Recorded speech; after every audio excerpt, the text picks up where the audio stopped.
বলে দেই,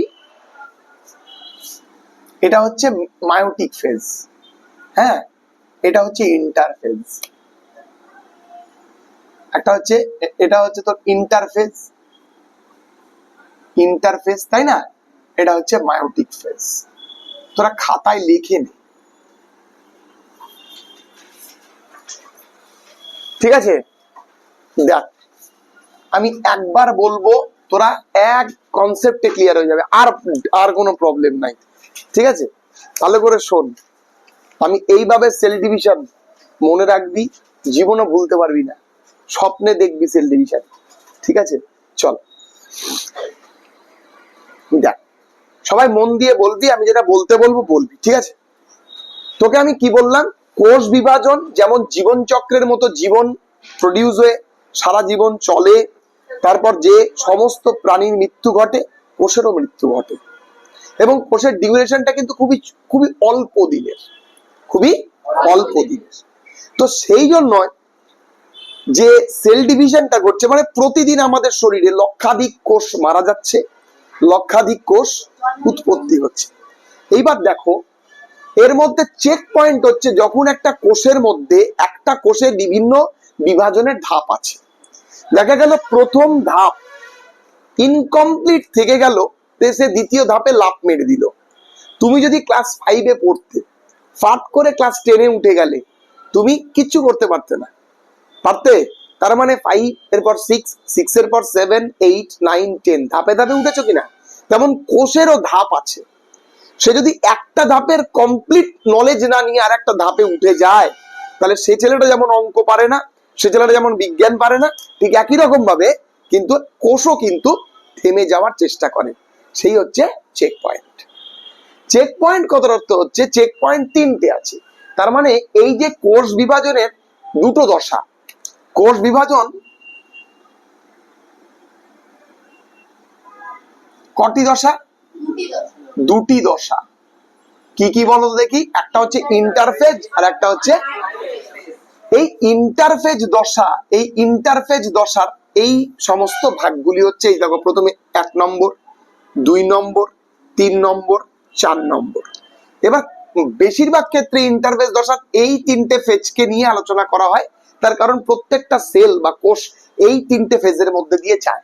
এই G0 স্টেজ হচ্ছে যে জায়গায় গিয়ে আর কোনো সেল ডিভিশন করার কথা ভুলে যায়, বুঝতে পারলে? তো ভালো করে মাথায় রাখবে, এই G0 এসে আমাদের স্নায়ু কোষ থেমে যায়। তাই তোমাদের ছোট যদি প্রশ্ন আসে, বলো কোন কোষ বা কোন স্নায়ু কোষ বিভাজিত হয় না, কোন কোষ বিভাজিত হয় না, তখন তোমরা কি বলবে? স্নায়ু কোষ বিভাজিত হয় না। কেন বিভাজিত হয় না? তার কারণ এই কোষ বিভাজনের G0 দশায় এসে এর বিভাজন সমাপ্ত হয়ে যায়, সে G2 ফেজে আসে না। বোঝা গেছে কি? ক্লিয়ার হয়েছে? এইবার দেখো, কোষ বিভাজনের দুটো ইন্টারফেজ দশার মধ্যে এই G1, S, G0, G2, এই সমস্ত ফেজগুলি প্রথমে G1, তারপর S, তারপর G0, G2, ঠিক আছে? এর পরে আসে হচ্ছে মায়োটিক ফেজ, বা একে বলা হয় বাংলায় বা ছোট ভাবে যদি কেউ বলা হয় এম ফেজ। কি বলা হয়? এম ফেজ বা মাইটোটিক ফেজ বা মায়োটিক ফেজ। এই মায়োটিক ফেজকে আমরা কভাগে ভাগ করতে পারি, 4 ভাগে ভাগ করতে পারি: মেটাফেজ, প্রোফেজ, অ্যানোফেজ, টেলোফেজ। আমরা এর পরের দিন টেলোফেজ নিয়ে আলোচনা করব। আপাতত আমরা আলোচনা করি এই 4টে ফেজ নিয়ে, ঠিক আছে? এবার তোমাদের এখানে তুমি ইন্টারফেজ দশার প্রত্যেকটা জিনিস এখানে তুমি দেখবে আছে, যে প্রত্যেকটা যে G1 দশায় বিভিন্ন সাইটোপ্লাজমীয় সংশ্লেষণ ঘটে। এই যে এইখানটাতে কি হয় বলো দেখি? সাইটোপ্লাজমীয়, কি হয় বলো দেখি? সংশ্লেষণ ঘটে। এবার এস দশায় কি হয় বলো তো দেখি? ডিএনএ এর প্রতিলিপি হয়, ডিএনএ রেপ্লিকেশন বা প্রতিলিপিকরণ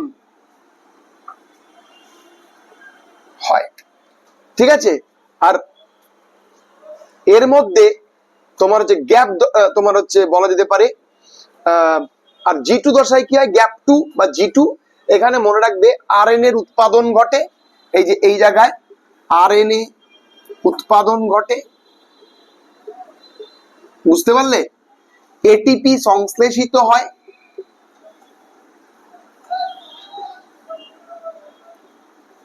এগুলো এর মধ্যে হয়, এবং প্রোটিন উৎপাদিত হয়, প্রোটিন উৎপাদিত হয়,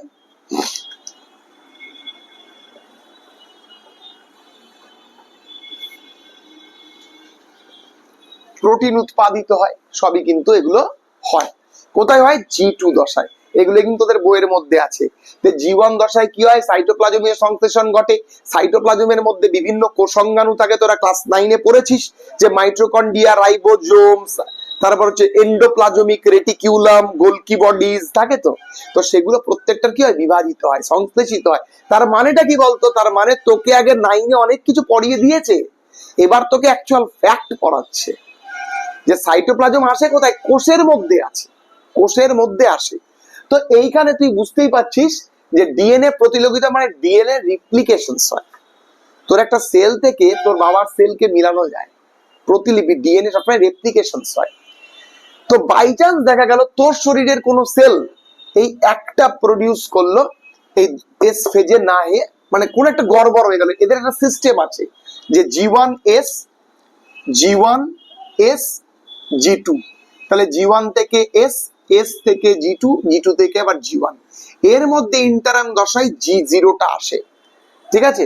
এই যে সেল সাইকেল, একে বলছে কি বলতে? কি সেল সাইকেল, কোষ চক্র। ঠিক আছে? এই যে ঘটনাটা যখন ধর বিভেদিত হয়ে যায়, বাই চান্স দেখা গেল এই জিনিসটা কি বলতো দেখি সঠিকভাবে হচ্ছে না, তখন তোর শরীরে ম্যালিগন্যান্ট টিউমার বা বিনাইন টিউমারের প্রডিউস হয়, মানে টিউমার কলার উৎপত্তি হয়। তো তোর তোর পাশের বাড়ির বা তোর যখন শুনিস ক্যান্সার হয়েছে, ক্যান্সারটা হয়েছে কেন? তার সেল ডিভিশনের এই যে সার্কুলার স্ট্রাকচার সেটা ভ্যালিড হয়নি। এবার কখন হয় না? যখন তুমি এক্সেস কাট। এবার দেখ, এটা যে কারো হতে পারে, কেউ বলতে পারবে না এটা এটা করলে হয় না বা এটা করলে হয়, কেউ বলতে পারবে না। কিন্তু এইটা জানা গেছে যে অতিরিক্ত পরিমাণ মিষ্টি জাতীয় খাবারে প্রচুর পরিমাণ কার্বোহাইড্রেট থাকে। অতিরিক্ত কার্বোহাইড্রেট এই সেল সাইকেলটাকে স্পিডি করে দেয়। কি করে? তার দরুন কখনো কখনো গ্যাপনেস প্রডিউস হয়, যে G1 থেকে লাভ পেরে এস G2 আসলোই না, যে G2 থেকে লাভ পেরে এস, তখনই সেখানে কি টিউমার প্রডিউস হয়ে গেল। এবং সেই টিউমারটা আবার টিস্যু চেক করে দেখতে হয় যে সেই টিউমারটা ম্যালিগন্যান্ট না বিনাইন। যদি বিনাইন হয় ডাক্তার তোমাকে কেটে ফেলে দেবে, আর ম্যালিগন্যান্ট হলে বলে তুমি ক্যান্সার আক্রান্ত হয়ে গেল। এই হচ্ছে সেল স্ট্রাকচারের কনসেপ্ট।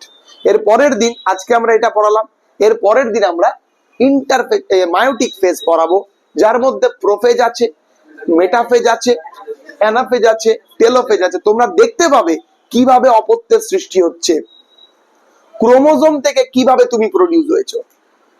উদ্ভিদ দেহেরও দেখবে, প্রাণী দেহেরও দেখবে, যে ক্রোমোজোম আস্তে আস্তে জল বিয়োজিত হয়ে স্পষ্ট হবে, অটোমেটিক নিউক্লিয় পর্দার অবলুপ্তি ঘটবে। তারপর মেটাফেজ দশায় গিয়ে তারা দুই মেরুতে গিয়ে অবস্থান করবে। অ্যানাফেজ দশায় মধ্য থেকে ছেদিত হয়ে দুজন দুদিক থেকে পৃথক করে উত্তর ও দক্ষিণ মেরু বরাবর চলে যাবে, যাকে বলে অ্যানাফিজিও মুভমেন্টস। তারপরে আবার সেই নিউক্লিয় পর্দার আবির্ভাব ঘটবে, দুটো অপত্যের সৃষ্টি করবে। টেলোফেজ দশায় ফাগমোপ্লাস্টের মাধ্যমে দুটো সেপারেশন ঘটবে। এটা হচ্ছে এম ফেজে। আমরা এর পরের দিন বোঝাবো, আজকে এইটুকুটাই তোমাদের পড়া থাকবে। বোঝা গেছে?